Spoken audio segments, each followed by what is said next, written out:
Brain lesion update.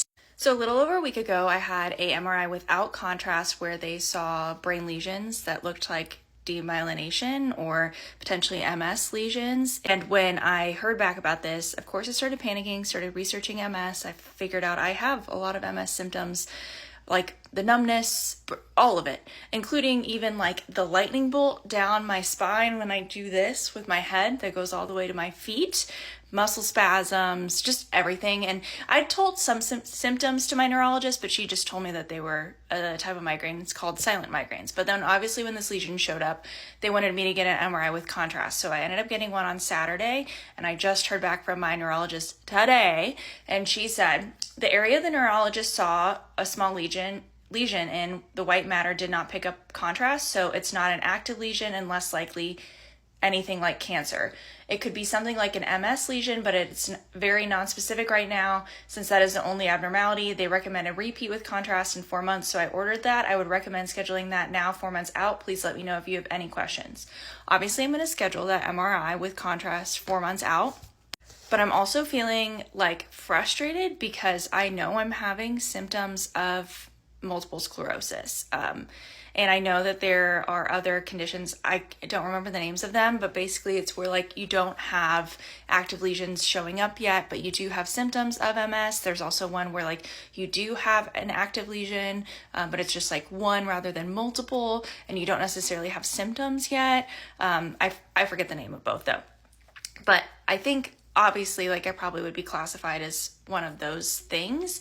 And I'm feeling frustrated because I'm still having symptoms that are going untreated and that I'm being told are migraines, but then when I use my migraine treatments on them, they don't do anything for those symptoms. And they're like really scary and annoying symptoms, like my hands going numb all the time. If I hold my phone for longer than like 5 minutes, my hands go numb. While I was getting an MRI, my hands were going numb because of the positions that they had to be in. Like really annoying and frustrating things, constant headache, constant muscle spasms, just like the chest pain from chest spasms, stuff like that. And I don't really know what to do at this point. So I'm asking people who've gone through something similar to this, like, what do you think, or what would you do? Would you email your neurologist back and say like, hey, I'm having these symptoms that align with multiple sclerosis. Like, is there anything we can do from here on? I've also had some issues with this neurologist. So like, is this the time that you would start seeking out a neurologist that's a specialist in multiple sclerosis? I still have no information yet about the idiopathic intracranial hypertension that we thought I might have and the CSF leak. I'm going to drop off that test when I get some MRI stuff done for cardio this Thursday. And I can't see my ophthalmologist till October 21st, so like that's a ways out. But just for people who've gone through this and have had to advocate for yourself, like what would you do in this circumstance? And if you live in the state of Indiana and you have a neurologist that specializes in multiple sclerosis and you feel comfortable sharing that information, please feel free to DM me with their name. I would love to kind of get a collection of different doctors that I could possibly reach out to see, rather than my current neurologist, because it's important to me to have somebody who understands the differences between MS and migraine, since they are so often misdiagnosed as one or the other. But yeah, also other update, I had a colonoscopy on Monday and it came back totally fine, which is great because I had been having a lot of like bleeding on and off for the past year and abdominal pain. The only thing they found were hemorrhoids, which whatever.